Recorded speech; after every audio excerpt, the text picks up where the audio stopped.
Welcome to another episode of Further Upstream. I'm Shane Morris, here with Tim Padgett to talk more about my conversation with Samuel James about the rise and fall of social media and where that's left evangelical Christianity. Tim, welcome. I know you've appreciated the opening application with reference to the Young Restless Reform movement. And I got that from James's article, but it's a really good illustration of what he's talking about and that shift that's taken place over the lifespan of the big social media giants. Yeah, actually, there was someone just today I saw tweeting online who commented something along the lines very similar. Maybe he'd read the article, I don't know, but how that Christians used to be able to identify based on a soteriology or ecclesiology or something like that, but now it's so much as politics. And there definitely has been that shift. I mean, it is in one sense an extension of earlier crises within evangelicalism, because you see in like the 1950s, 1960s, evangelicalism, they're all kind of on the same board, same page. They understand each other. But by the time you get to the 1970s or so, there begins to be a split along political lines where right-leaning evangelicals are more likely to identify with secular Republicans and conservatives than they are with left-leaning evangelicals who are themselves more likely to identify with the Democratic Party or liberal political causes. So it's kind of one of those things where the more things change, the more they stay the same.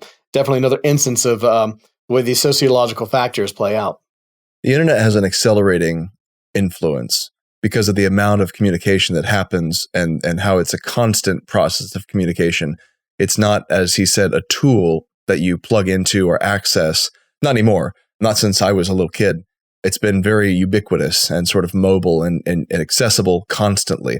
And that increases the pace and frequency of communication. It just accelerates it radically. And when you accelerate communication like that, the clock kind of moves faster. The movements move faster.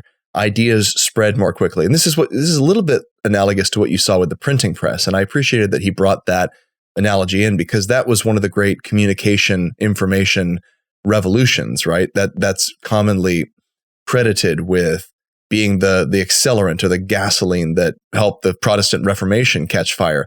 And the internet has done something similar, probably on an exponentially greater level because it's transmitting just terabytes of data per second or millisecond. I mean, it's enormous. And yet I look at the effect that it's had, and you brought this out in your notes. I appreciated that. The effects that it's had in many ways seem to me more obviously negative than the effects of the printing press. And part of that's because the printing press made people better readers in a way. In fact, it encouraged reading as a universal skill practice that could spread information and support the informed nature of the citizenry. But the internet seems to have in many ways done something different. I mean, obviously there's an encyclopedia that you can access that's free, there's several, but Wikipedia gives you information on just about anything you could possibly want information on. But most people don't spend their time on Wikipedia.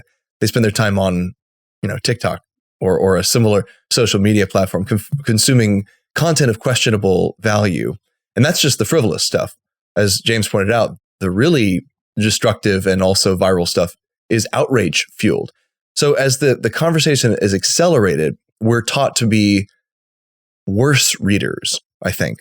And you pointed out how we don't sit and contemplate things anymore like beneficiaries of the printing press did. We react because if you sit and contemplate, you'll miss the wave. You'll miss the trend. The internet simply moves too fast. And that's where I think we should start is just the fact of the speed with which information is transmitted online. It runs up against our human limitations and causes us to adapt in ways that, haven't always been very healthy. Yes, I mean, I think that I loved his illustration about the shift of the internet from being a tool to an ambience, an environment, you might say. I felt a little guilty, as you noted, feeling a little guilty about another thing. I've got my phone here on my lap. How often am I more than a few inches from where my phone is? About the only time my phone is not immediately by me is if I'm doing a chore around the house and the phone is out of juice.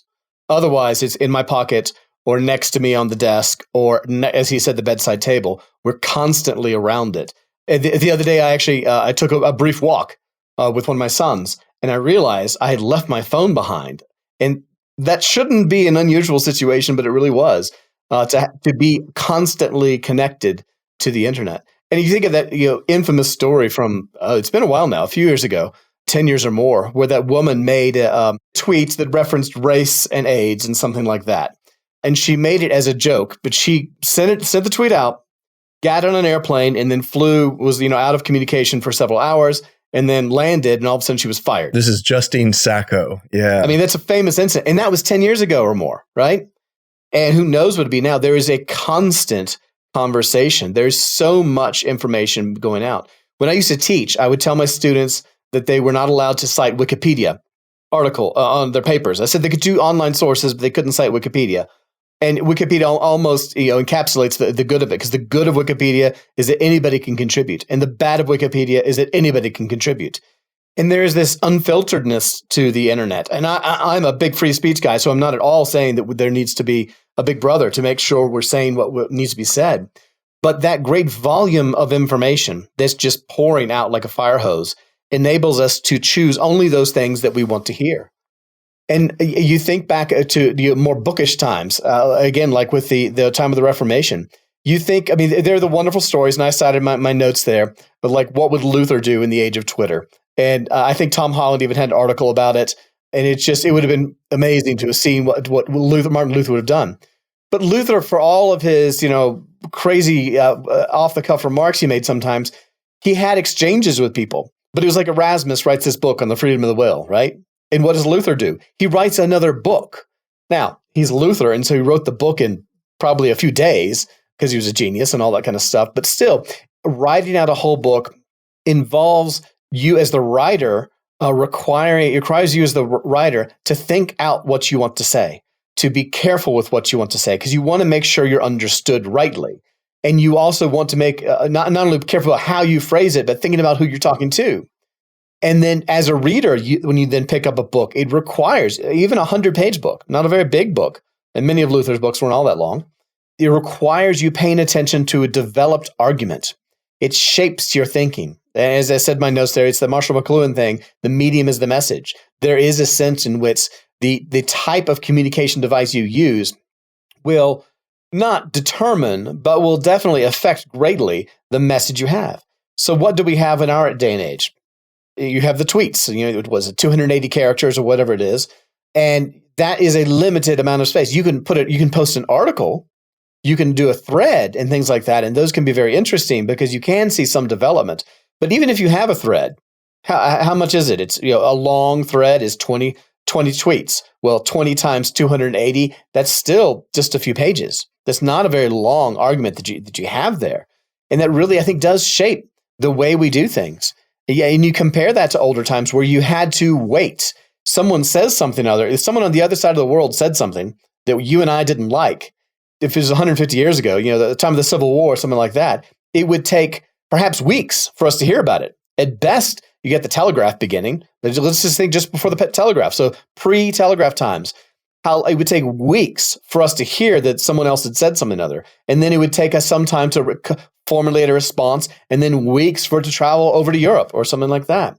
That would greatly affect the way you do things. You couldn't spout off the mouth that quickly. You couldn't play to the audience in quite the same way. I mean, but don't get me wrong.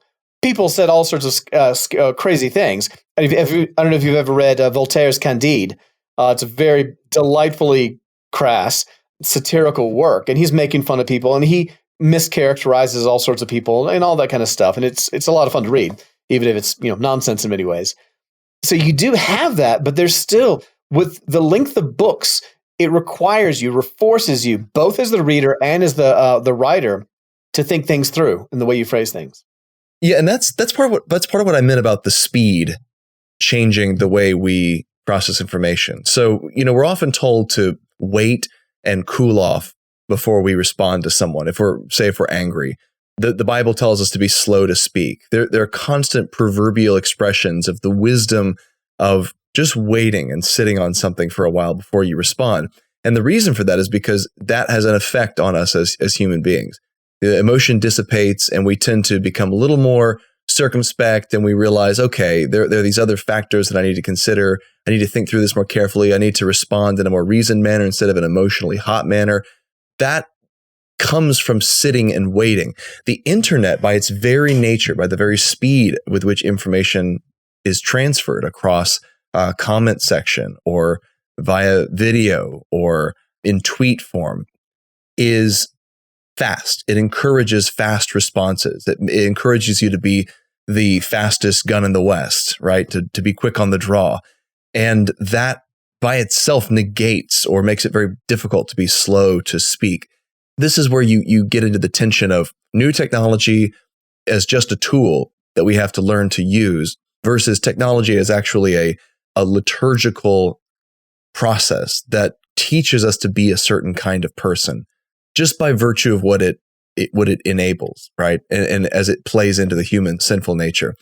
There's a great insight that I often hear from evolutionary psychologists, interestingly enough, and obviously I'd have a lot of criticisms of that field, but there's a fun criticism that they make of modern life often, and it's that when our remote ancestors were looking for food, they had to work very hard to do it, right? It was very difficult for them to get food.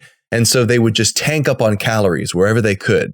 They would eat as much sugar, as much fat, as much as they possibly could in order to survive, because they know there's going to be lean times to come. So their point is that we're evolved or developed or created or whatever you want to say in order to tank up on calories. Well, now substitute the modern world for the caveman's world.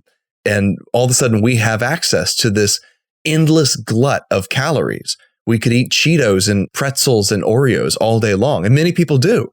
The point they make is that our programming, our biological nature hasn't changed. We're actually still the same as we were back then. We just have this enormous glut of calories. And so their point, I don't think, is to entirely remove human agency and, the responsibility to eat healthy. It's to say, look, we are built to seek calories. When you all of a sudden plonk us down into a world of endless calories, it's going to result in a widespread obesity and health problems because of that, because it's just too much. I think something similar is probably happening with the internet, where we are programmed to care about the communication that happens around us, to take note when there's an urgent message that some other person is trying to give us. We're programmed to respond to emotions of anger and urgency, to sense a threat, right? This is where the evolutionary psychologist will go, like a Jordan Peterson type will be like, yeah, well, we're made to respond to the rustle in the bushes where the panther is or whatever, and he's going to leap out at saber-toothed tiger, right? This is saber-tooth psychology. He's going to leap out and eat us, so we have to assume there's a panther in there, a tiger in there, even though there might not be one. And they would say, I think probably, accurately, that instinct gets hijacked by the internet, because the internet sort of presents us with threats everywhere. There's conspiracies everywhere. There's dark, insidious forces rustling in every bush.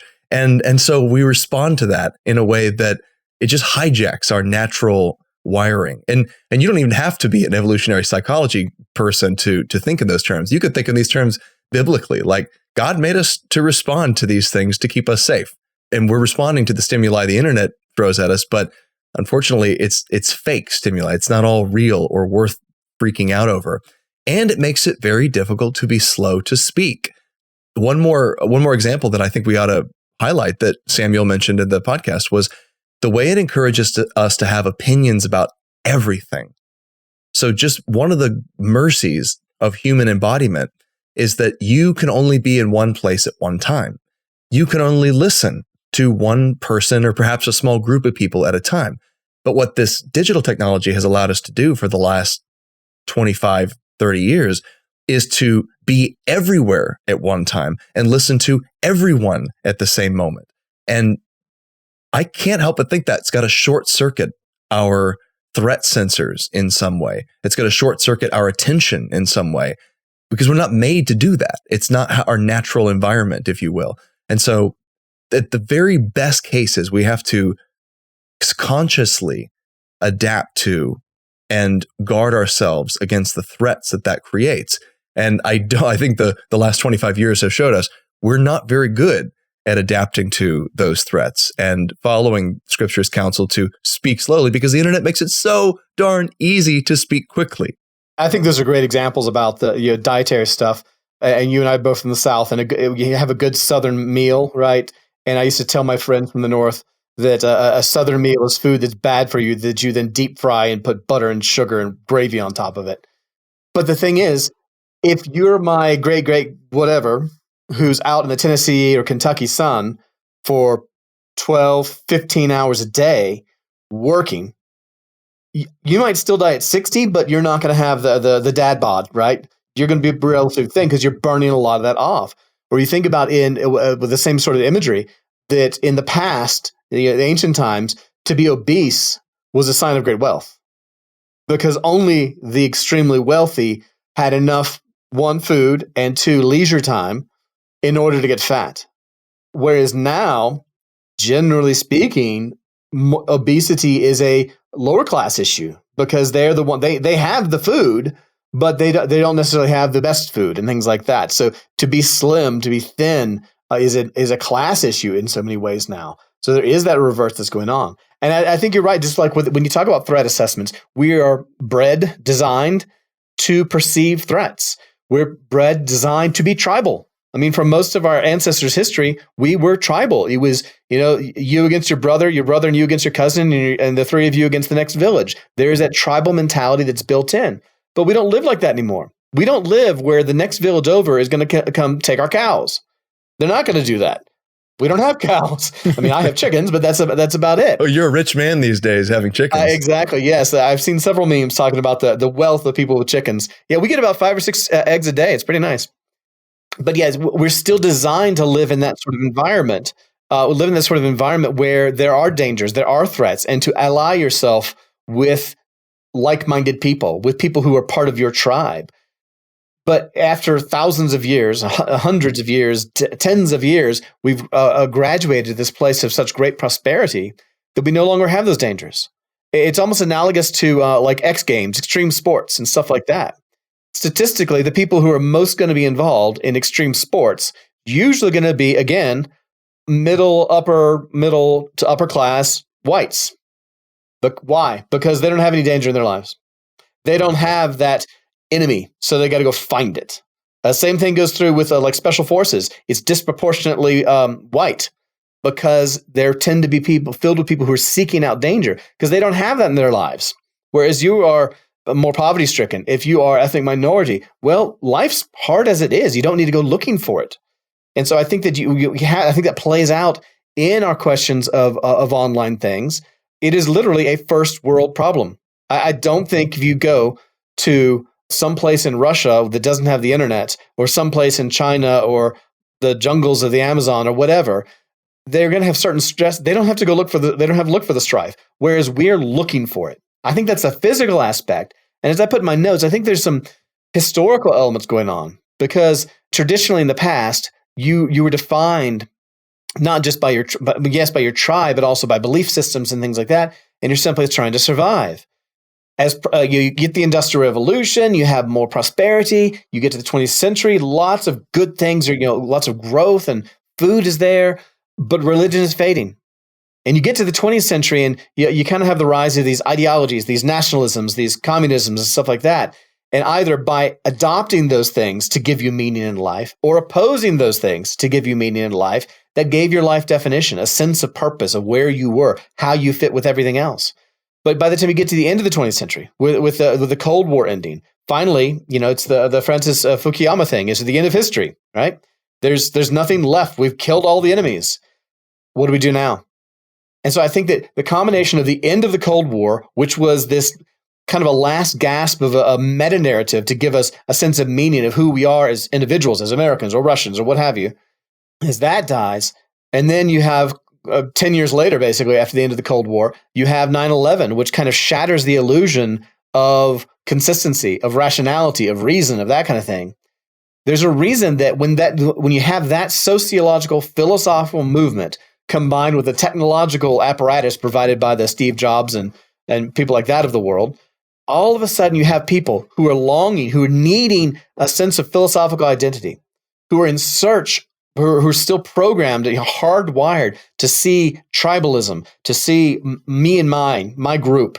People who are so prosperous, they don't have any fear in their lives. They're going to look for it, and they find it online, and they end up just raging against each other. It doesn't matter what the fight is. And I've used this example before. I think that when you see the conversations online, how similar the two sides of various arguments are. The example I've used before, that 100 years ago or so in Germany, I think it was a Nazi guy saying that his best recruits to be brown shirt stormtroopers were former communists, because it didn't matter. They just wanted a cause to belong to. And I think what we see online is people who are looking for a cause, looking for meaning, looking for danger, looking for a tribe. It's me and you against them. And you throw all those things together and you've got the rancorous thing that has been the last, say, 15 years of online discussions.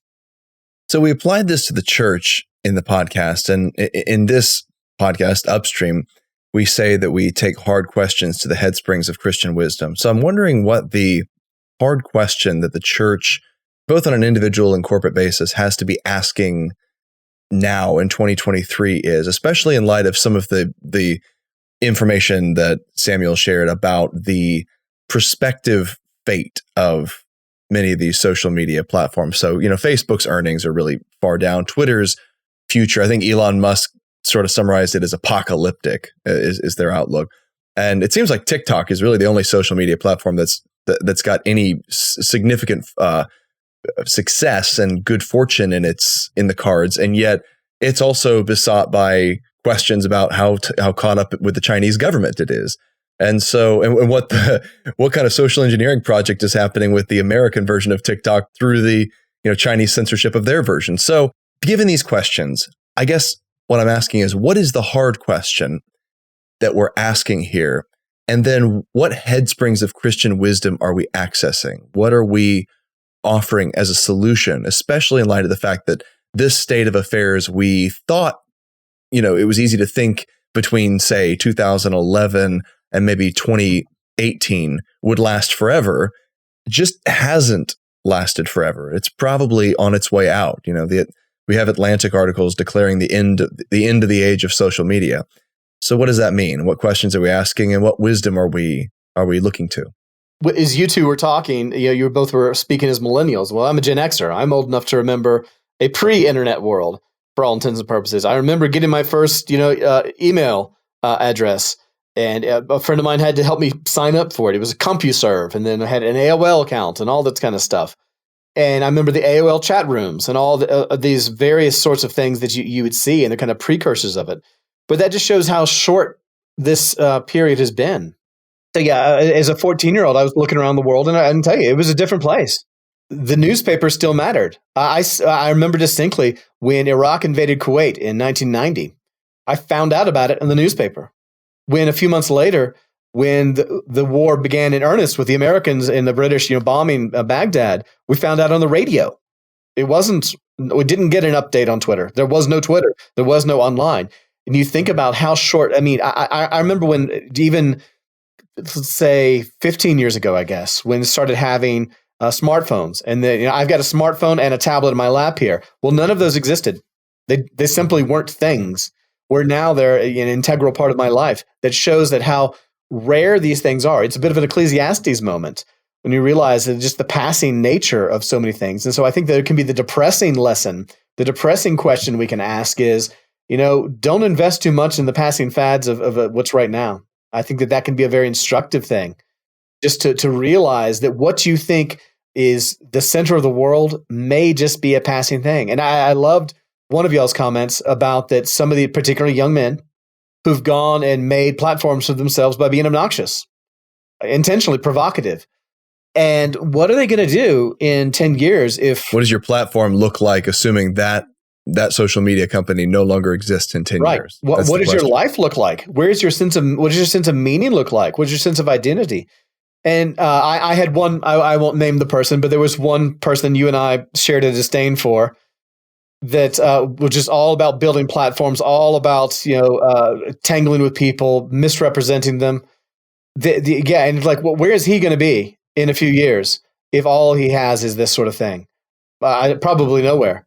If he doesn't have anything of substance, what's his life going to be? What's his family going to be like? If he's been a brand. And I think that's the other lesson is that, so the part of the lesson is, beware the brevity of life. Invest in the things that last. Some of those great Ecclesiastes sorts of conversations, Proverbs sorts of conversations.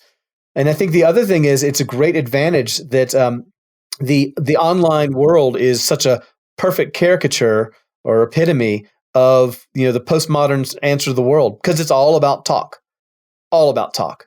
It's not about what's means. As I said in my notes, it's not what do people mean, is what does it say.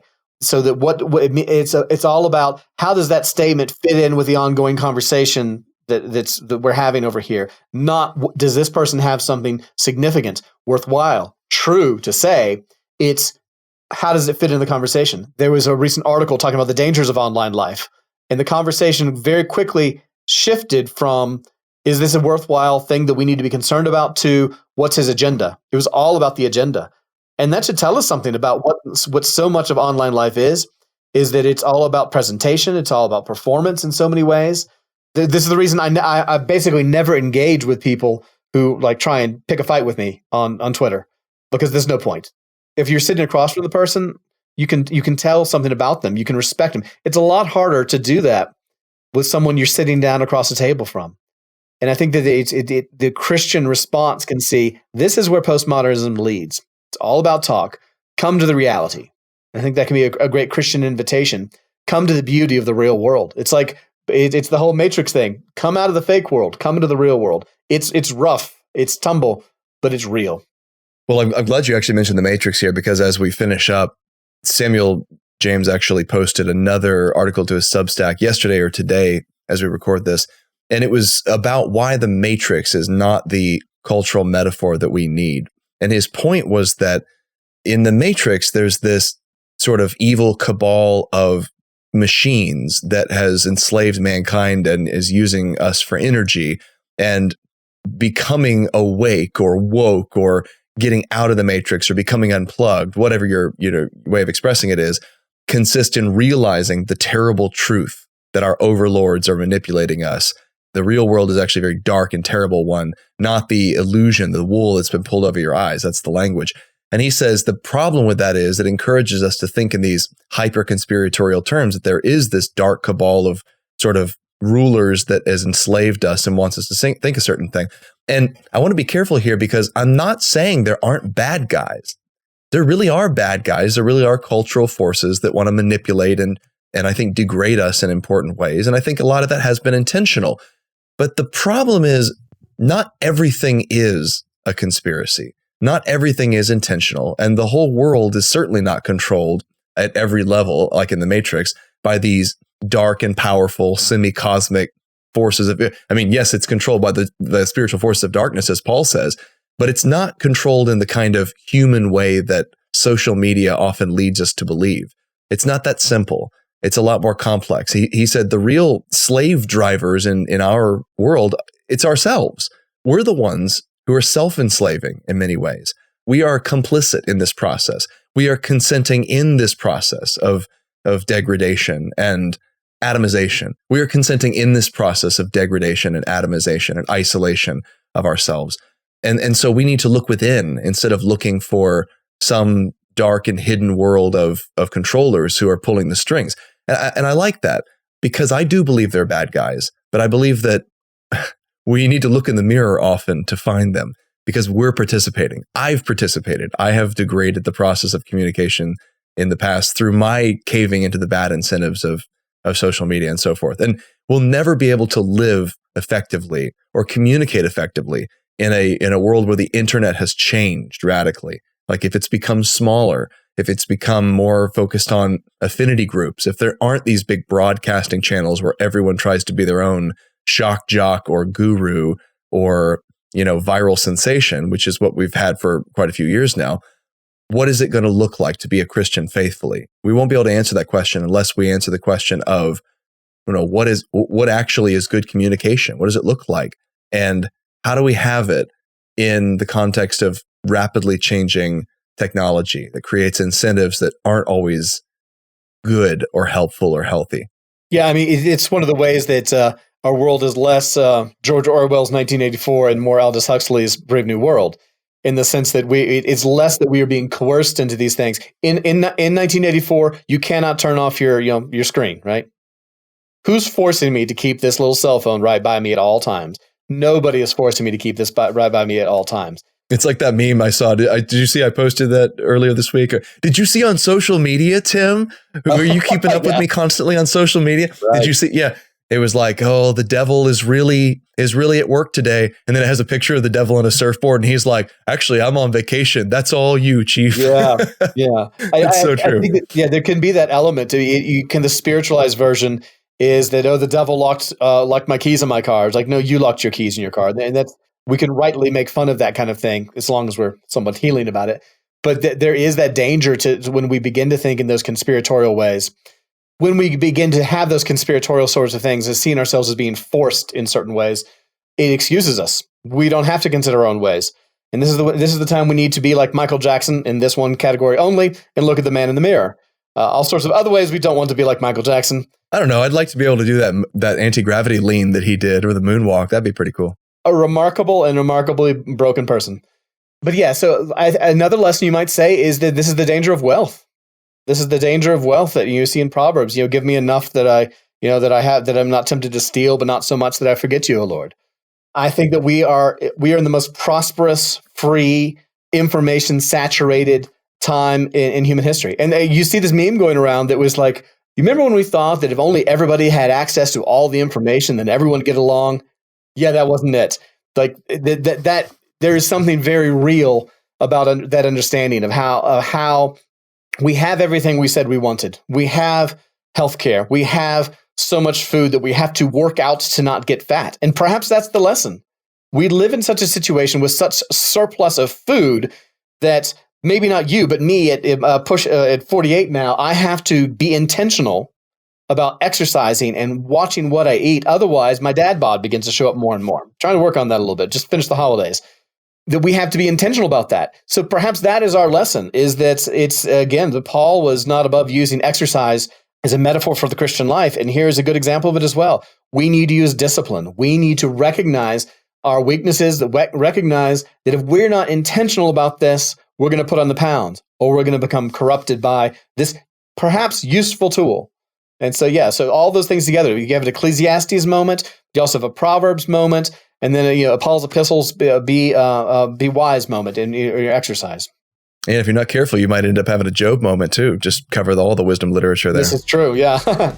Well, Tim, thanks. This has been a fun conversation. I think there's a lot to think about here. There's a lot of questions to ask further, and I'm sure that Samuel James will be doing that in his forthcoming book, which is out in September, I believe he said, and that's called Digital Liturgy. So be on the lookout for that.